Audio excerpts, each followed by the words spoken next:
E aí, pessoal, tudo bem? Então, dando continuidade ao nosso conteúdo de termoquímica, chegou o momento da gente se preparar para os cálculos. Então, a gente vai fazer aqui já o início dos métodos teóricos de como determinar a variação de entalpia das reações. Então, a gente vai ver determinando isso pela entalpia de formação, determinando pela energia de ligação e determinando também por meio da lei de Hess. Então, nessa aula de hoje, a gente vai ver como determinar o ΔH de uma reação, a variação de entalpia, utilizando a entalpia de formação. E vai ser bem tranquilo, vocês vão ver. Vamos começar?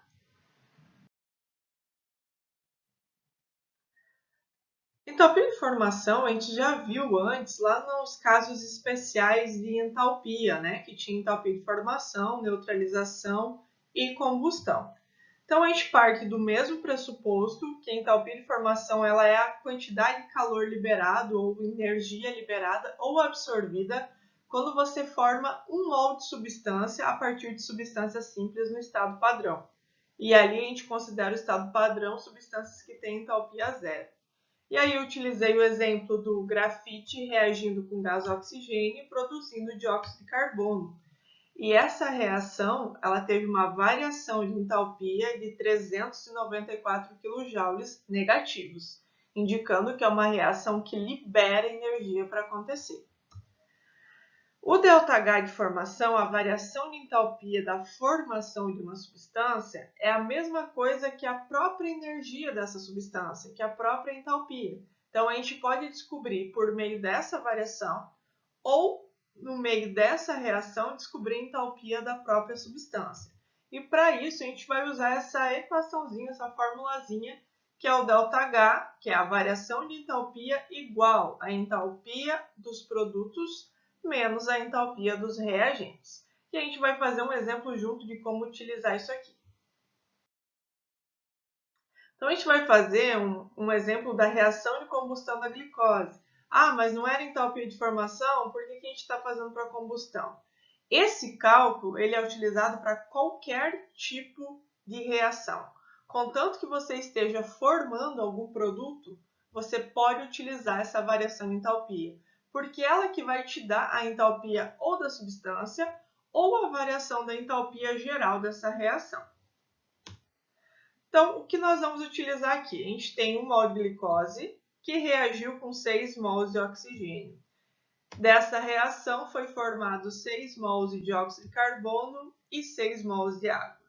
Entendam que balanceamento ainda é muito importante, não é sempre que as equações termoquímicas estão balanceadas e vocês vão ter que relembrar e refazer esse balanceamento quando ele não está pronto, porque senão o teu cálculo vai sair todo errado, porque a gente depende desses coeficientes estequiométricos, desses numerozinhos que estão aí na frente da equação, né? 1 mol, 6 mol, 6 mol de CO2, 6 mol de água.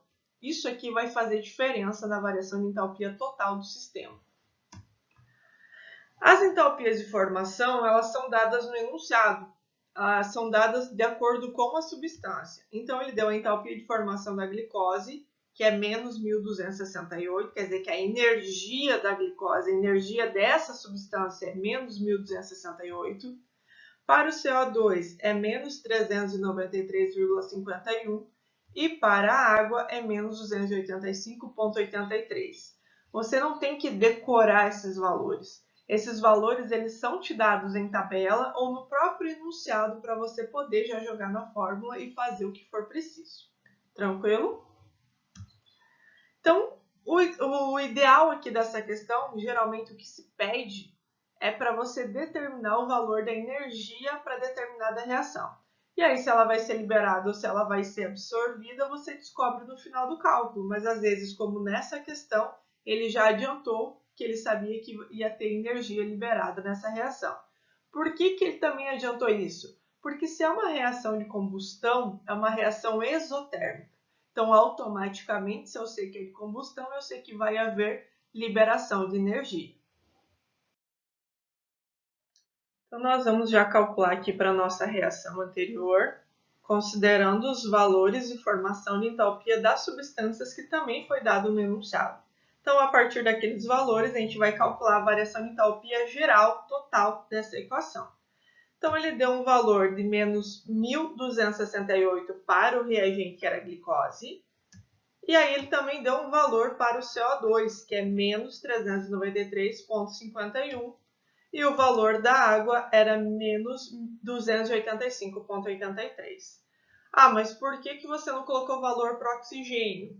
Porque o oxigênio ele é substância simples e está no estado padrão, que é o estado gasoso. Então, lembra lá das aulas anteriores que quando eu tenho essa situação de substância simples, substância no seu estado padrão, eu não preciso calcular porque essa entalpia ela é zero, ela não sofre variação. Então, todas as substâncias simples dessa reação, né, ou de outras que vêm por aí, você vai desconsiderar porque você não precisa calcular ela. Outra coisa que você não pode esquecer é de multiplicar os coeficientes estequiométricos. Eles são muito importantes aqui para nós. Então, se você tem 6 mols de CO2, então você vai ter que multiplicar por 6 o valor da entalpia do CO2, porque senão no final o teu cálculo vai estar incorreto, porque a gente está levando a reação toda em consideração, não somente a entalpia das próprias substâncias. A gente está pegando a entalpia geral dessa reação.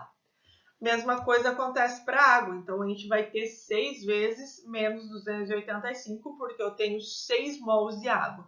Para o caso da glicose, como é 1 mol só, eu não preciso fazer essa multiplicação, porque vou obter o mesmo valor no final. Então, continuando aqui com o nosso cálculo, eu vou baixando já para terminar, para fazer esse cálculo bem certinho para vocês acompanharem. Então, da glicose, a gente tem 1.268 e como produtos eu vou ter 6 vezes o valor do CO2, que vai dar menos 2.361,06, mais 6 vezes o valor de entalpia da água, que vai dar menos 1.714,98. E aqui tem o cuidado de fazer o joguinho de sinal, né? Sinais diferentes, menos sinais iguais, mais.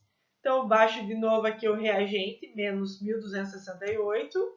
E aí, somando esses carinhas, eu fiquei com menos 4.076,04 kJ. O que eu obtive no final dessa reação?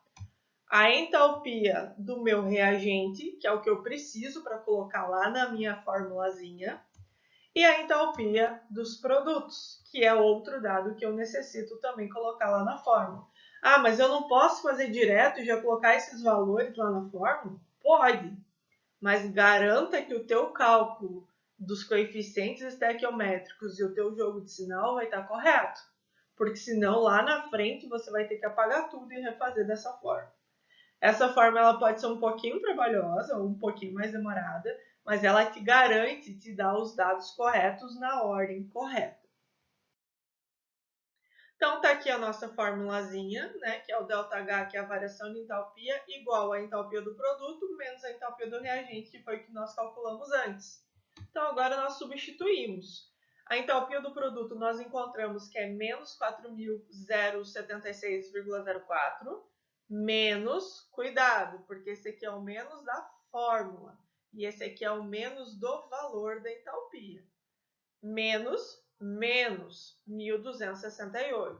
Fazendo o joguinho de sinal aí de novo, sinais iguais, mais, eu vou ter uma variação de entalpia de menos 2.808,04.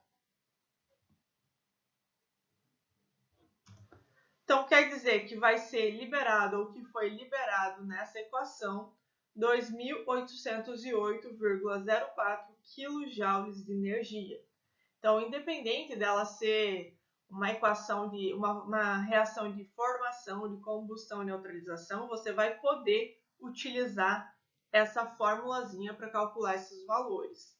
E a gente já sabia que ia ser liberado esse valor, porque ele já falou que era uma reação de combustão da glicose e as reações de combustão liberam energia porque são isotérmicas. Ok, pessoal? Então, para a próxima aula, a gente vai ver energia de ligação, mas antes disso, vocês vão ter atividades para treinarem a calcular essa entalpia por meio da formulazinha. No meio da atividade, se tiverem dúvida, parem, me chamem que eu vou tentar ajudar vocês. ok? Então, até a próxima aula.